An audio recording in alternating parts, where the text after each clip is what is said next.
Hey there, class, and welcome to Introduction to Oceanography, Winter 2016.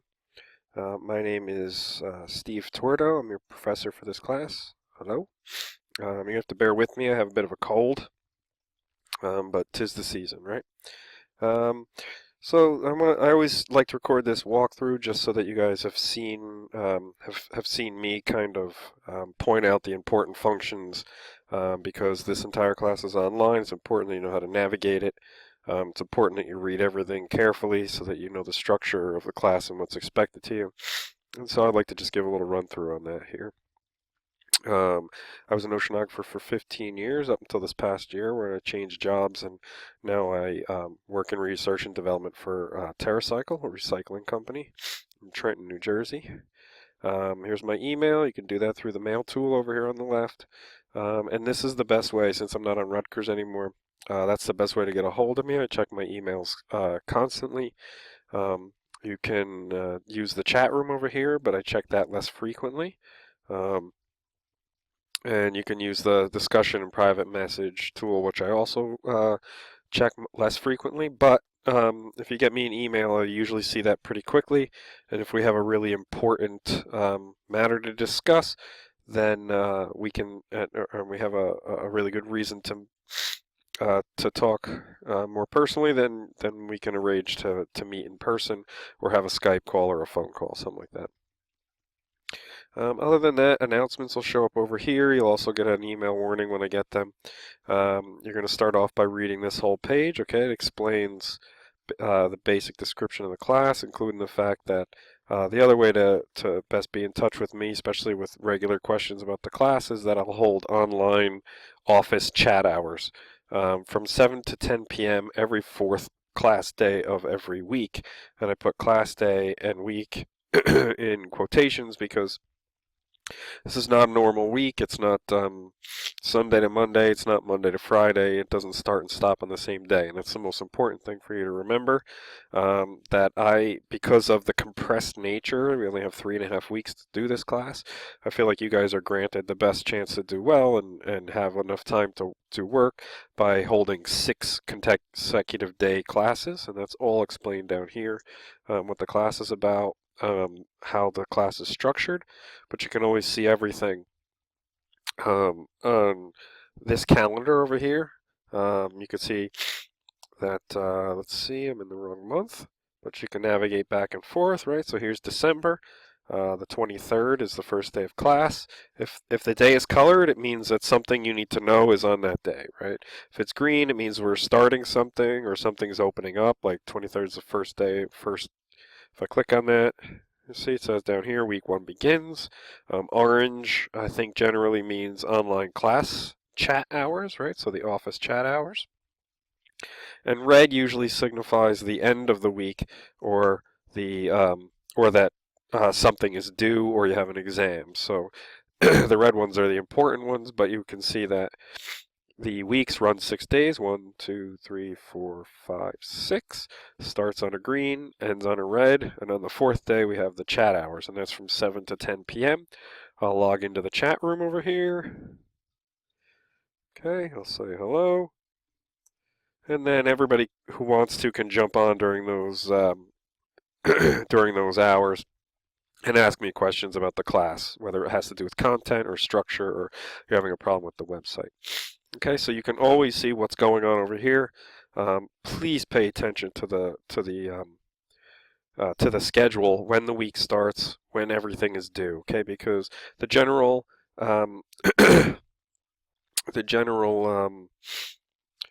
schedule of the class is that you have from 12 a.m. in the morning on the start of class until 11:55 p.m. So just before midnight, but not exactly at midnight, 11:55 p.m.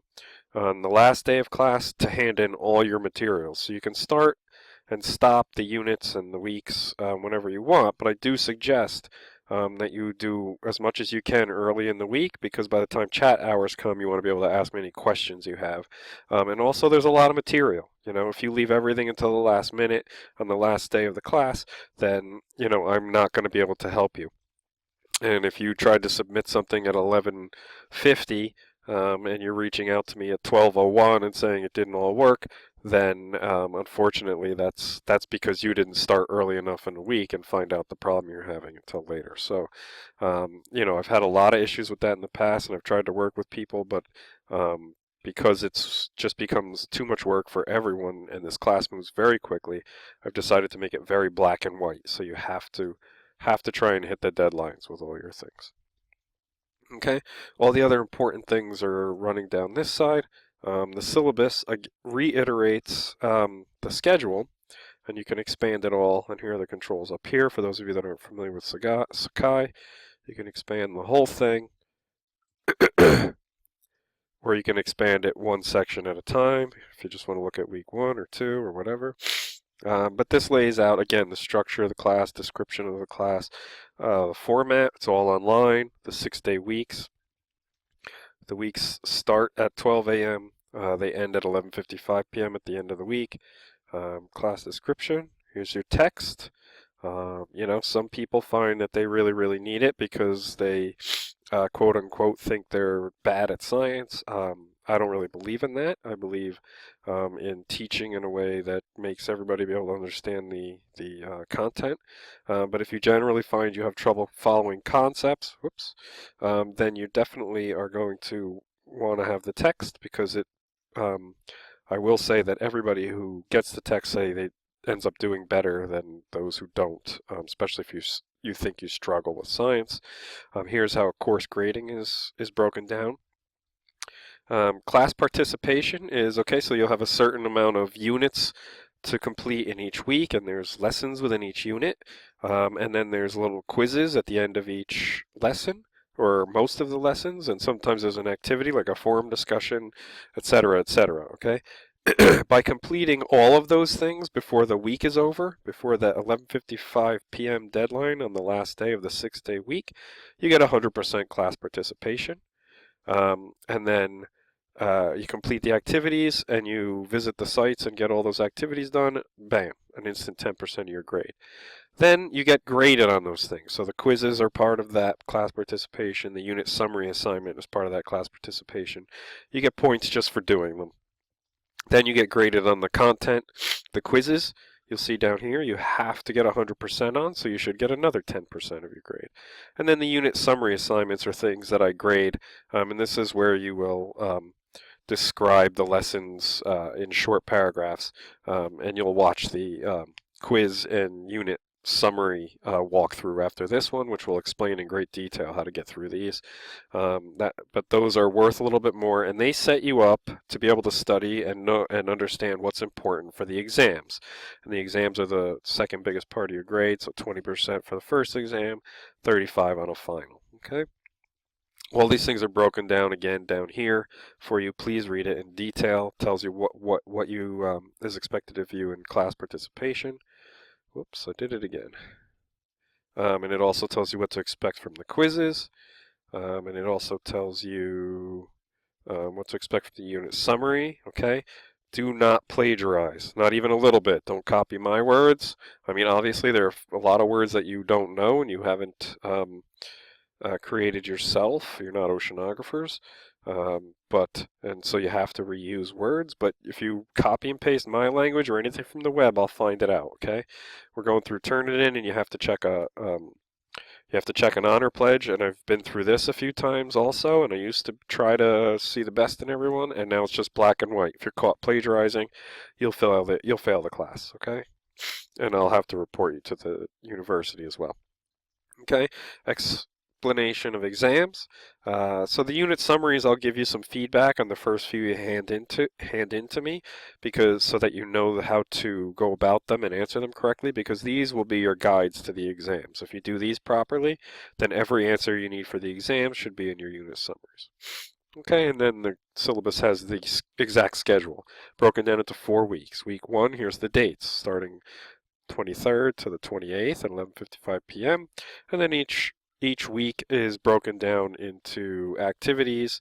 Week 1's a little different with some introductory activities, but then you dive into the units.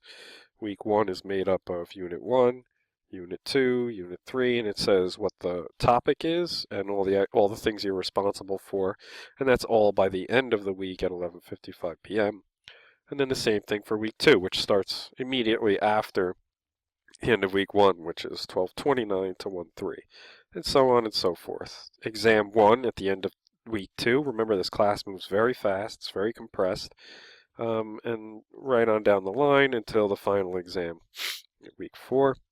Okay, so how do we navigate the site? All your responsibilities, again, are listed over here in the calendar. So if you click on the end of a week, it'll show you everything that's due. But you're going to navigate most things from over here. Okay, so if you dive into week 1, you see it's not available to you yet. This page is not available to standard users until December 23rd. But let's go into a student view. Oh, it's not going to let me. Never mind. Anyway, so each one will have like a title page giving you, again, the dates that this week runs. Pay attention to the schedule. I'll say it again. It'll describe the week very, very briefly, and then it'll start listing the things that you have to do. Okay, so if you have if there is one of these little stars, then it's required, and if there's a link, each page is very self-explanatory. It goes in chronological order, all the things you have to do. So read through carefully, and then you'll see these little stars for things that are required. If it's required, then it's something you have to do. So you have to go into this lesson. Each one of my lessons starts off with the unit tasks, so a little chart telling you what you're responsible for in this unit. It tells you the due date, when you have to be done with all these units, okay? And for week 1, these days are all the same. So that's simple enough. And the first unit is not really a unit at all, it's just an introduction to oceanography. But most lessons will have movies in them. They'll have some text that I've written. They'll have links to other movies or other websites, and they'll always usually have a mini web. Okay. They'll usually have a little video, a screen captured lecture that I ran where I describe as briefly as possible, always under 15 minutes. Where I give you the summary of the content that you're supposed to know for this particular unit. And then every unit is again followed by, or every lesson is followed by a lesson assessment. Okay, you'll see one of these symbols here for an assessment. You'll see one of these symbols here for when you're supposed to watch a video. There's one again. Okay, and you'll notice that everything's got a little symbol. A pencil means you have an assessment. So I'll go in here. It's not open yet, so you can't take it. But after you take the lesson and finish the unit, the things that have, once you complete them, the things that have these little stars will turn into a green check mark, and that means you've completed it. Okay, so once you've finished this requirement, including the assessment, you'll have a green check mark there. Okay? Just like this, like I finished the introduction on Padlet, you're going to go to the website, you're going to post something about yourself, just as an introduction of yourself to the class and to me, so that I can see you and know your faces. And since I completed that, I have a green check mark instead of one of these. Now note that you will not get a green check mark on an assessment if you don't get 100% on it. Now this initial assessment is just for me. It's kind of like a survey of your knowledge, and it's not graded. But everyone after this one will be graded. Okay, so back to week 1 because we finished that, and then you would go on to the first real unit, which is the history of oceanography. Okay, this one's a little different too. There's no real assessment. There's a forum topic at the end.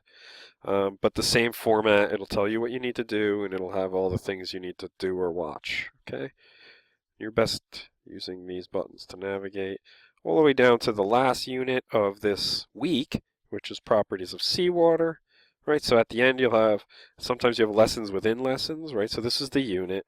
These are the 2 lessons. There's assessments at the end of each one of these. Okay, what is seawater? Blah, blah, blah. There's an assessment at the end. You'll take it. You'll be done.